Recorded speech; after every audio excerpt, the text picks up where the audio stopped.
Stand पर खड़ी 2 बसों में भीषण आग लगी और आग की वजह से बस में सोए क्लीनर की जलने की वजह से मौत हो गई। घटना के बारे में बताया जा रहा है कि मुख्य बस स्टैंड में विजय बस में सबसे पहले आग लगी और देखते ही देखते इसकी चपेट में दूसरी बस भी आ गई। लोगों का आरोप है कि आग की सूचना दमकल को दी गई थी, लेकिन समय पर दमकल की टीम मौके पर नहीं पहुंची और दोनों बसें जलकर खाक हो गई और इसमें जो क्लीनर सो रहा था उसकी भी जलने से मौत हो गई। संवाददाता अमित सिंह जुड़ गए। अमित, क्या है पूरा मामला? दरअसल ये देर रात की घटना बताई जा रही है। ये जो विजय बस थी वो खड़ी हुई थी और उसमें आग लगी और आग इतनी विकराल थी कि उसके बगल में खड़ी दूसरी बस भी धू के जलने लगी। लोगों ने फायर ब्रिगेड को, पुलिस को सूचना दी, लेकिन जो दमकल कर्मी और फायर ब्रिगेड आने में काफी समय लग गया, जिसकी वजह से दोनों बस जलकर खाक हो गई। और गनीमत रही क्योंकि आसपास बस स्टैंड में अवस्था का हालम ये रहता है कि काफी बसें एकदम आसपास खड़ी रहती है। मेरे वीडियो में दिखाई भी दे रहा है, सारी बसें आसपास ही खड़ी थी, लेकिन जैसे ही बसों में आग लगी तो जो ड्राइवर थे बस को लेकर किनारे निकल गए, जिससे बाकी बसों में आग जलने से बच गई। लेकिन ये बहुत बड़ा हादसा और ये एक लापरवाही है क्योंकि लगातार ये लोगों को बस स्टैंड में जो बसें खड़ी रहती हैं, जिसकी वजह से आम आदमी क्या कोई भी व्यक्ति रात को उन्होंने वही उसी को स्टॉपेज बना के रखा हुआ है। ये बड़ी घटना थी। गनीमत रही कि और भी नुकसान हो सकता था, लेकिन 2 ही बसों में आग लगी, जिसमें एक जो बस में सो रहे खलासी की मौत हो गई है। पुलिस मामले की जांच कर रही है। अभी ये पता नहीं चल पाया कि बस आग किस वजह से लगी है। बहुत शुक्रिया। बिल्कुल अमित, और ये जाहिर सी बात है कि जिस वजह से भी आग लगी हो, लेकिन एक बहुत बड़ा नुकसान है और इसमें क्लीनर अंदर सो रहा था, उसकी मौत की जानकारी भी मिल रही है। दरअसल ये जब पहले तो ये पता नहीं चला कि उसमें कोई बस में सो भी रहा है, लेकिन जब फायर ब्रिगेड आई, जब आग बुझा तो उसमें जो क्लीनर की जली हुई लाश मिली, जिसे ये हुआ क्लीनर उसी में सो रहा था और अब बस इतनी भयावह तरीके से आग लगी कि उसको निकलने तक का मौका नहीं मिला और उसी के अंदर जल के उसकी मौत हो गई। बिल्कुल। और ये कितनी देर तक ये पूरा घटनाक्रम चलता रहा? क्योंकि वाकई में ये जो मंजर है ये हैरान कर देने वाला है। लग रहा है माने कि बस में आग लगाई गई है, लेकिन जैसा कि आप बता रहे हैं कि मुख्य बस स्टैंड पर 2 बसें इसकी चपेट में आ गई हैं, आग की चपेट में आई हैं और ये अभी भी प्रश्न बना हुआ है कि आखिरकार इतनी तेजी से आग भड़की कैसे? अमित, दरअसल ये अभी भी जांच के विषय, लोगों की कई तरह की बातें हो रही है कि हो सकता है बस में आग लगाई गई है। हाँ। या क्या वजह है, इसको ये जांच में साबित हो पाएगा। लेकिन जिस तरीके से आग लगी ये साफ है कि कहीं ना कहीं कोई ना कोई किसी न किसी अंदेशा हो रहा है, बू आ रही है कि कोई ना कोई षड्यंत्र रचा गया है। क्योंकि बस में, क्योंकि जिस तरीके से बस में जितनी तेजी से आग फैली ये संभव नहीं होता, क्योंकि बसों में आग लगती है जिसमें जो खलासी सो रहा था उसको पता तक नहीं चला। हाँ। कि बस में इतनी तेज आग लग गई और उसकी मौत हो गई। बस मालिक की तरफ से कोई स्टेटमेंट अभी दरअसल इस मामले में पुलिस जांच कर रही है। किसी न किसी तरीके से कोई अधिकारी रूप से बयान नहीं दिया है। पुलिस मामले की जांच कर रही है। जी, बहुत शुक्रिया आपका तमाम जानकारी के लिए। तो अधिकारी कोई बयान तो नहीं आया, लेकिन पुलिस पूरे मामले की तफ्तीश में जुटी हुई है और ऐसी आशंका जताई जा रही है कि आग लगाई गई, क्योंकि जिस तरीके से आग लगी और देखते ही देखते कुछ ही सेकंड में पूरी बस में आग फैल गई। ये एक बहुत बड़ा सवाल बना हो कि आखिरकार ऐसा कैसे कोई घटनाक्रम हुआ कि बस पूरी तरीके से जलकर खाक हो गई। दमकल की टीम मौके पर पहुंची, आग को बुझाया गया और जब आग को बुझा लिया गया तब पता चला कि बस के अंदर जो क्लीनर है उसकी जलने से मौत हो गई है। खबर टीकमगढ़ से है, जहां घर में घुसकर महिला के साथ दुष्कर्म का मामला सामने आ रहा है। पीड़ित की शिकायत पर केस दर्ज किया गया। आरोपी सुरेंद्र यादव की तलाश में पुलिस जुटी हुई है। मोहनगढ़ थाना इलाके की ये पूरी वारदात सामने आई है। टीकमगढ़ से आपको खबर दे रहे हैं, जहां घर में घुसकर महिला के साथ दुष्कर्म का मामला सामने आ रहा है। फिर से एक बार हैवानियत को अंजाम दिया गया और पीड़ित की शिकायत पर केस दर्ज कर लिया गया है। जो आरोपी सुरेंद्र यादव है उसकी तलाश में पुलिस जुटी हुई है। मोहनगढ़ थाना इलाके का ये पूरा मामला सामने आ रहा है। बड़ी खबर आपको दे रहे हैं टीकमगढ़ से। तो देखिए, महिला के घर में घुसकर उसके साथ दुष्कर्म किया गया। संवाददाता राजीव रावत जुड़ गए। राजीव, क्या महिला की पहचान का युवक है जिसने इस घिनौनी वारदात को अंजाम दिया है? देखिए, ये रात की घटना है जब महिला अपने बच्चों के साथ घर में सो रही थी, तभी यह युवक घर में घुसकर महिला के साथ दुष्कर्म की घटना को अंजाम दिया है। और जो पीड़ित का पति है वो मजदूरी के लिए दिल्ली गया था, जिसके बाद जो घटना हुई है उसके बाद उसने अपने पति को फोन पर सूचना दी और पति जब घर आया तो जिसके बाद पीड़ित महिला अपने पति के साथ थाने गई और फिर जाकर मामला दर्ज कराया। फिलहाल घटना के बाद आरोपी फरार है और आरोपी की तलाश में पुलिस जुटी हुई है। और मोहनगढ़ पुलिस ने मामला दर्ज कर अब पूरे मामले की जांच शुरू कर दी है। जी बिल्कुल, शुक्रिया आपका जानकारी के लिए। तो फिलहाल पुलिस ने पूरे मामले की जांच शुरू कर दी है।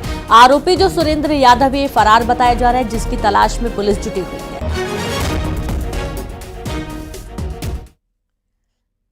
और अब खबर ग्वालियर से है, जहां मुरार थाना क्षेत्र में दबंग युवक ने छात्रा को शादी नहीं करने पर जान से मारने की धमकी दी है। वहीं पीड़ित छात्रा की शिकायत पर पुलिस ने केस दर्ज कर मामले की तफ्तीश में जुट गई है। तो खबर ग्वालियर से है, जहां पर मुरार थाना क्षेत्र में दबंग युवक ने छात्रा को शादी नहीं करने पर जान से मारने की धमकी दी और पीड़ित छात्रा की शिकायत पर पुलिस ने केस दर्ज कर मामले की तफ्तीश शुरू कर दी है। संवाददाता सुशील कौशिक, सुशील क्या है ये पूरा मामला? देखिए, ग्वालियर के मुरार थाना क्षेत्र में रहने वाली 12वीं की जो छात्रा है 17 साल की, इसका एक परिचित युवक है हिमांशु श्रीवास, जो लगभग 23 साल का है। ये लंबे समय से इस छात्रा को परेशान कर रहा था।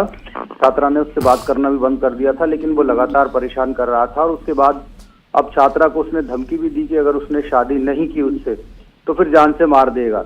लगातार इस तरह की धमकियों से प्रताड़ित होकर छात्रा ने अपने भाई और पिता को इस घटना की जानकारी दी। पूरे परिवार को जान से मारने की धमकियां भी लगातार आरोपी दे रहा था। इसी के बाद जो है पीड़िता ने परिवार के साथ जाकर मुरार थाने में शिकायत दर्ज कराई है। पुलिस ने इसमें केस दर्ज कर लिया है आरोपी के खिलाफ और इस मामले की जांच कर उसे तत्काल गिरफ्तार करने की तैयारी पुलिस कर रही है। बिल्कुल, बहुत शुक्रिया आपका सुशील तमाम जानकारी के लिए। तो फिलहाल पुलिस पूरे मामले की तफ्तीश में जुट गई है और मामले की तलाश की जा रही है। मुरार थाना क्षेत्र का ये पूरा घटनाक्रम सामने आ रहा है, जहां दबंग युवक ने छात्रा को धमकाया है। रायपुर की मेयर मीनल चौबे शहर के बूढ़ा तालाब पहुंची। मीनल चौबे ने तालाब के फुटपाथ का निरीक्षण किया। महापौर और आयुक्त ने चौपाटी को लेकर नाराजगी भी जताई। लोगों के टहलने वाली जगह पर लोहे के बड़े कंटेनर लगाकर चौपाटी बनाई जा रही है। पर्यटन विभाग के अधिकारियों को मेयर ने फटकार भी लगाई। बड़ी खबर रायपुर की मेयर मीनल चौबे शहर की बूढ़ा तालाब पहुंची है, जहां मीनल चौबे ने तालाब की फुटपाथ का निरीक्षण किया और महापौर साथ ही आयुक्त ने चौपाटी को लेकर नाराजगी जताई है। लोगों के टहलने वाली जगह पर लोहे के बड़े कंटेनर लगाकर चौपाटी बनाई जा रही है। पर्यटन विभाग के अधिकारियों को मेयर ने फटकार भी लगाई। संवाददाता तनु वर्मा जुड़ गई हैं। तनु, मीनल चौबे निकली शहर के बूढ़ा तालाब पहुंची और यहाँ पर उन्होंने काफी नाराजगी जताई। जी बिल्कुल, देखिए जहाँ पर ये जो फुटपाथ जो है वो बनाया जा रहा है वो बूढ़ा तालाब के पास बनाया जा रहा है और जब ये बनाया जा रहा था इसके निर्माण के वक्त से ही ये विवादों में घिरा हुआ है और उसके साथ में ही इससे पहले भी लगातार पूर्व महापौर एजाज ठेबर भी जो है इसको लेकर लगातार प्रदर्शन करते आए थे, जिसके बाद अब महापौर मीनल चौबे जो है वो वहां के निरीक्षण के लिए पहुंची और उन्होंने भी जमकर इस पूरे मामले में नाराजगी जताई। उस दौरान निगम कमिश्नर समेत निगम के जो आला अधिकारी थे वो मौजूद रहे, क्योंकि यहाँ पर लोगों के टहलने वाली जगह पर लोहे के जो है बड़े कंटेनर जो है वो लगाए गए हैं और जिसकी वजह से लोगों के अब टहलने का जगह वहां पर नहीं है। इसके साथ में ही पीछे जो है स्कूल और कॉलेजेस हैं, ऐसे में छात्राओं की सुरक्षा को लेकर भी यहाँ पर बड़ा जो है सवाल उठा था, लेकिन उसके बाद भी निर्माण कार्य वहां पर जो है वो जारी है। और अभी देखें, अभी फिलहाल की हम बात करें तो वहां पर बड़े बड़े कंटेनर जो है वो बना दिए गए हैं और एक तरह से इन कंटेनर्स के अंदर में गंदगी को अभी जो है जमावड़ा लगा हुआ है और इसके साथ ही अवैध जो नशाखोरी करने वाले जो लोग हैं वो इस कंटेनर के अंदर में जाकर बैठे होते हैं। तो एक तरह से लंबे समय से ये जो पूरा मामला है वो विवादों में घिरा हुआ है और अब फिर इस पूरे मामले में ये देखने वाली बात होगी कि क्या कुछ कार्रवाई आगे की जाती है। जी बहुत शुक्रिया आपका जानकारी के लिए तनु, और इस तरीके से आगे क्या कुछ कार्रवाई की जाती है ये भी देखना होगा।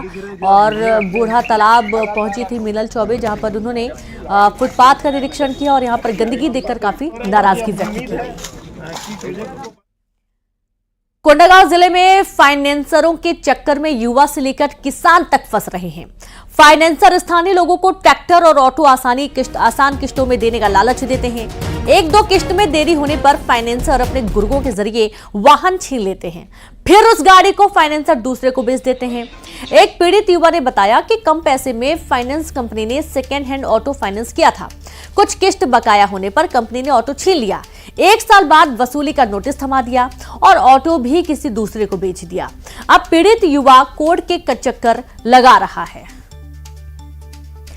और संवाददाता विवेक श्रीवास्तव जुड़ गए। विवेक, फोन बहुत आते हैं, कॉल आते हैं कि आपको ये हम आसान कर देंगे, कम ब्याज में आपको पैसा मिल जाएगा और फाइनेंस करवा लीजिए, ऐसी तमाम स्कीम बताई जाती है। लेकिन जब युवा फंस जाता है, किसान फंस जाता है, तो इसके बाद क्या हाल होता है वो हम देख पा रहे हैं। विवेक। जी हाँ, जिस तरीके से कोंडागांव जो जिला है 5वीं अनुसूची में शामिल है और यहाँ पर जो फाइनेंसर है, निजी कंपनी के फाइनेंसर, वो अपना मकर जाल फैला के रखे हुए हैं और यहाँ पर ग्रामीणों को, खासकर ग्रामीण इलाके में इनका टारगेट रहता है और वहाँ के लोगों को ये आसान किस्तों में ट्रैक्टर है या ऑटो है या गाड़ी फाइनेंस करने के का लालच देते हैं, जिसके चक्कर में यहाँ के ग्रामीण फंस जाते हैं। उनको फाइनेंस की ज्यादा जानकारी होती नहीं है और जब गाड़ी फाइनेंस हो जाती है और यदि धोखे से कोई किस्त इनकी चूक गई, 2 से 3 किस्त चूकी, तो उस गाड़ी को खींच लेते हैं और उसके बाद उनको बोला जाता है कि आपको किस्त नहीं पटाना है और इस भ्रम में ग्रामीण रहते हैं और कुछ साल बाद, 1 साल बाद बैंक से जब नोटिस आती है, कोर्ट से नोटिस आता है, तब पता चलता है कि उनका तो कर्ज अभी भी बाकी है। और कई बार ये स्थिति आ जाती है कि जो फाइनेंसर है खींची हुई गाड़ी दूसरे को बेच देते हैं। जब युवा हो या किसान वो अपनी खींची हुई गाड़ी के बारे में जानकारी लेता है तो कहा जाता है कि उसको तो बेच दिया गया। तो इसमें दोहरा फायदा फाइनेंस कंपनी को होता है कि खींची हुई गाड़ी को दूसरे को बेच देते हैं, एक ही गाड़ी को कई लोगों को बेच कर पैसा कमा लेते हैं। दूसरा इनका ये रहता है कि जो कई मामले जो है जो कर्जदारों के ऊपर लगा देते हैं, समाज अपना आपसी समझौता है, 420 का मामला है, तो इस चक्कर में यहाँ के लोग फंसते जा रहे हैं और लगातार कोर्ट का चक्कर काट रहे हैं। अभी तक कोंडागांव जिले में इस तरीके के मामले जो है 300 को मामले तो यहाँ पर न्यायालय में ही चल रहे हैं। चेक बाउंस के मामले हैं वो कोंडागांव में ही है, बस्तर संभाग में और तमिलनाडु बॉम्बे में भी चल रहे हैं, क्योंकि ये जो है अंग्रेजी में अपना अनुबंध पत्र तैयार करते हैं और उसके माध्यम से वो किसानों को प्रताड़ित करते हैं। तो कई किसान ऐसे हैं जो कोर्ट का चक्कर नहीं लगा पाते या अधिकारियों के पास जाते हैं और कोई समाधान नहीं मिलता है, तो फिर आखिरी में वो अपनी संपत्ति है, अपनी जमीन जायदाद को बेचकर या और इस तरीके से एक पूरा चक्रव्यूह रचा जाता है, मासूम लोगों को फंसाया जाता है। बहुत शुक्रिया आपका विवेक तमाम जानकारी के लिए। नोटिस और कुछ नहीं दिए, ठीक है, जमा किस्त नहीं भर रहे हो तो ले जा रहे हैं, बोले जो पूछा के बाद ले जा रहे हो फिर किस्त भरना नहीं पड़ेगा क्या? नहीं बोल दिए, उसके बाद किस्त भरना नहीं पड़ेगा बोले। फिर क्या हुआ था आपके साथ? ठीक है ले जाओ, फिर वो तो चुपचाप हो गया, ले गए तो किस्त भरना नहीं पड़ेगा, पैसा देना नहीं पड़ेगा, ऑटो भी नहीं चल रहा है बोलते। जिसके बाद ले गए, 1 साल बाद फिर नोटिस भेजना शुरू कर दिए, 2,20,000 दो बोल के ऑटो के बाद फिर ऑफिस में आया नोटिस। एक चीज है, तुम्हारा जो ऑटो था वो जब खींच के ले गए और जब किस्त का आया तो तुमने अपने ऑटो के बारे में जानकारी मांगी थी? मांगी। ठीक है सर, जबरदस्ती बोल रहे हो तो भरना पड़ेगा बोल के। ठीक है ऑटो दो, मैं किस्त तो भरूंगा, कहाँ पैसा जुगाड़ करके इसको मंगूंगा भरूंगा। बोला नहीं, हम ऑटो को भेज दिए, दूसरा यहाँ भेज दिए, तुमको इतना पैसा भरना पड़ेगा। कि किसान बहुत गरीब होता है और उसको फाइनेंस कंपनियों के संबंध में समझ नहीं होती है, तो किसान जो है किस्त नहीं भर पाता। उसके बाद जो है फाइनेंस कंपनियां जो है गाड़ी खींच लेती हैं और वो कह देती हैं कि आपको अब पैसा पटाने की जरूरत नहीं है। उसके बाद उसका कई प्रकरण बनाते हैं उनके खिलाफ, एक चेक बाउंस का, उसके बाद जो है दूसरा मध्यस्थ सुलह अधिनियम के अंतर्गत जो है वसूली का मामला और उसके अलावा आपराधिक मामले बनाकर जो है वो लगातार यहाँ बस्तर क्षेत्र में किसानों का शोषण कर रही है। अगर इसमें इसके तथ्य में आप जाएंगे तो ऐसा लगता है कि एक ही ऑटो या ट्रैक्टर आप नहीं, एक नई ऑटो या ट्रैक्टर आप खरीद लीजिए, उसको एक व्यक्ति को फाइनेंस करिए, 4 किस्त उससे ले लीजिए, मतलब डाउन पेमेंट लीजिए, 4 किस्त लीजिए, उसके बाद किस्त अदा नहीं किया तो उससे गाड़ी खींच लीजिए, दूसरे व्यक्ति को बेचिए डाउन पेमेंट लेके, 4 किस्त उससे लीजिए, फिर 1 किस्त नहीं पटाया तो उससे वापस खींच लीजिए। एक अच्छा बिजनेस, नया बिजनेस है, टैक्स चला रहे हैं। एमपी में 27 मार्च से तीखे होंगे गर्मी के तेवर। 27 से 31 मार्च के बीच लू चलने के आसार हैं। इंदौर उज्जैन संभाग के जिलों में लू के आसार बने हुए हैं। रतलाम, उज्जैन, खरगोन, खंडवा में भी आसार हैं, तो वहीं 2 से 3 डिग्री तापमान बढ़ने की संभावना जताई जा रही है। बड़ी खबर है, एमपी में 27 मार्च से गर्मी के तीखे तेवर होने वाले हैं। 27 से 31 मार्च के बीच में लू चलने के आसार हैं और संवाददाता वासु, गर्मी ने दस्तक दे दी है और इसका असर भी रोड पर दिखने लगा है। निश्चित तौर पर देखिए, मध्य प्रदेश में भोपाल की अगर बात करें और भोपाल के आसपास के अन्य जिलों की भी बात करें तो अब गर्मी के तीखे तेवर जो है वो यहाँ पर दिखने लगे हैं, नजर आने लगे हैं। जो अब तक वेस्टर्न डिस्टर्बेंस बना हुआ था, जिसके कारण हमने देखा कि मध्य प्रदेश में पिछले दिनों कई जगहों पर बारिश, ओलावृष्टि जैसी स्थिति भी बनी, लेकिन अब वो सिस्टम जो है वो पूरी तरीके से कमजोर पड़ चुका है और उसका असर जो है वो अब ना के बराबर है। तो अब जाहिर तौर पर जो गर्म हवाएं हैं उनके चलने का सिलसिला शुरू हो गया है और इन हीट वेव्स के चलते ही, जो अभी बहुत ज्यादा प्रभावी तो नहीं है लेकिन इतनी प्रभावी जरूर है कि राइज ऑफ टेम्परेचर जो है वो देखने को मिल रहा है। लेकिन मौसम विभाग का ये कहना है कि आने वाले 2 से 3 दिनों के बाद और भी ज्यादा तेजी से तापमान में बढ़ोतरी होगी। लोगों को लू जैसी जो स्थितियां हैं उनका सामना करना पड़ सकता है। तो अब जो लोग हैं, जो जनता है, उनको सब्र रेडी होने की बहुत ज्यादा आवश्यकता है, क्योंकि अब मौसम में पूरी तरीके से जो बदलाव है वो देखने के लिए मिलने लगा है, क्योंकि ऐसे कोई सिस्टम आने वाले समय में भी बनते हुए नहीं दिखाई दे रहे हैं जिससे टेम्परेचर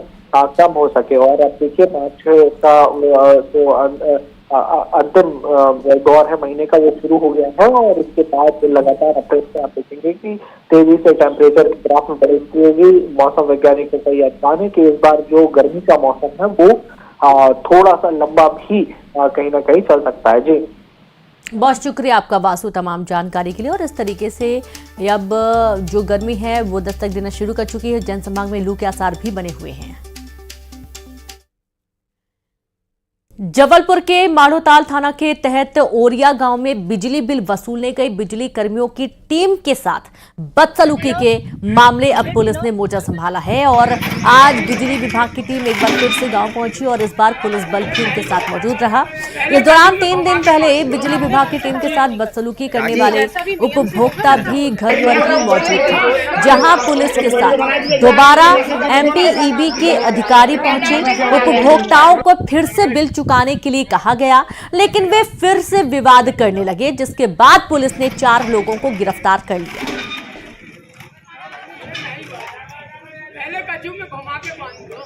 साल के ग्राम औरैया में बिजली विभाग के कुछ कर्मचारी बिजली बिल की वसूली के लिए गए हुए थे, तो वहां पर कुछ लोगों ने इनके साथ अभद्रता की, शासकीय कार्य में बाधा डाली। एक वीडियो भी इसमें वायरल हुआ था। इसमें तत्काल थाना माढ़ोताल में 4 लोगों के खिलाफ अपराध शासकीय सेवा में बाधा डालने का दर्ज किया गया था। आज 4 लोगों को उसमें गिरफ्तार किया गया है और इसमें कुछ गांव वालों को अब समझाइश भी दी गई है कि कानून अपने हाथ में न ले और आगे इसमें अभी वैधानिक कार्रवाई सुनिश्चित की जा रही है। MPPSC भर्ती परीक्षाओं में सुधार के लिए महत्वपूर्ण कदम उठा रहा है, जिससे आयोग की भर्ती परीक्षाओं में सुधार किया जा सके और इसके लिए देश भर से 500 से अधिक शिक्षाविदों का रजिस्ट्रेशन कराया गया। ये शिक्षाविद भर्ती परीक्षाओं के सिलेबस, मूल्यांकन प्रक्रिया और पारदर्शिता में सुधार करेंगे और साथ ही भर्ती परीक्षा में सुधार के सुझाव भी देंगे। दरअसल लोक सेवा आयोग की विभिन्न भर्ती परीक्षाओं में प्रश्न पत्र की गड़बड़ियों को लेकर कई सवाल उठते रहे हैं। ऐसे में अब आयोग प्रश्न पत्रों में होने वाली गलतियों को रोकना चाहता है और इसलिए सिलेबस की तैयारी को लेकर देश भर से विषय विशेषज्ञ के पंजीयन कराए गए हैं।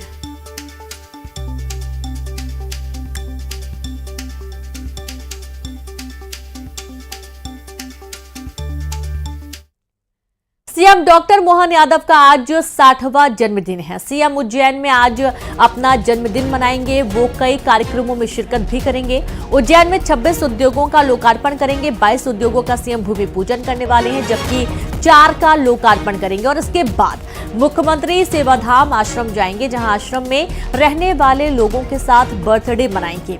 अलग अलग कार्यक्रमों में शिरकत करने के बाद वो भोपाल रवाना हो जाएंगे।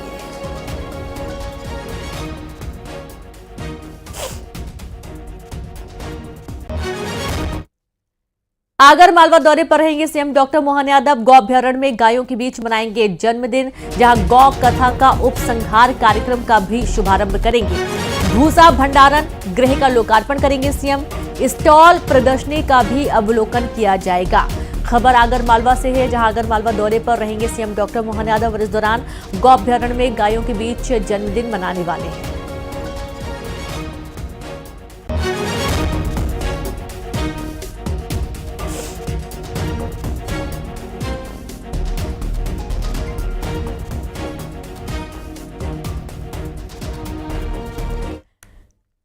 हनी ट्रैप की ऐसी कहानी आपसे पहले आपने नहीं सुनी होगी, जिसमें जानू मोहब्बत को ऑफर देती है और ये हनी दिखाई नहीं देती है, बस उसकी मीठी बातें सुनाई देती हैं। चैटिंग करती है और कहती है मेरे प्यार में बन जाओ तस्कर। आखिर कौन है ये हसीना जालसाज जो करवा रही है हथियारों की डील?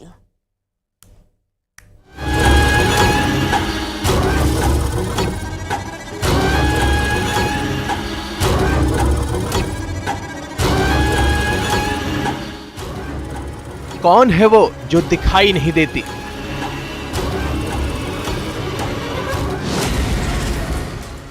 हुस्न का हथकंडा, ट्रिगर वाली डील। सेक्सटॉर्शन गैंग नहीं, जानू अनजान। हनी का ऑफर, तस्कर बनो मोहब्बत पाओ। चैटिंग से खुलेगा बुलेट हसीना का राज। हथियार तस्कर, इश्क की खुमारी। उसकी बातों में ऐसा जादू है, शिकार बस यही कहता है जो हुक्म बेगम। उसके अंदाज में ऐसी अदायगी है, गुलाम कहता है मैं तेरे इश्क का मारा।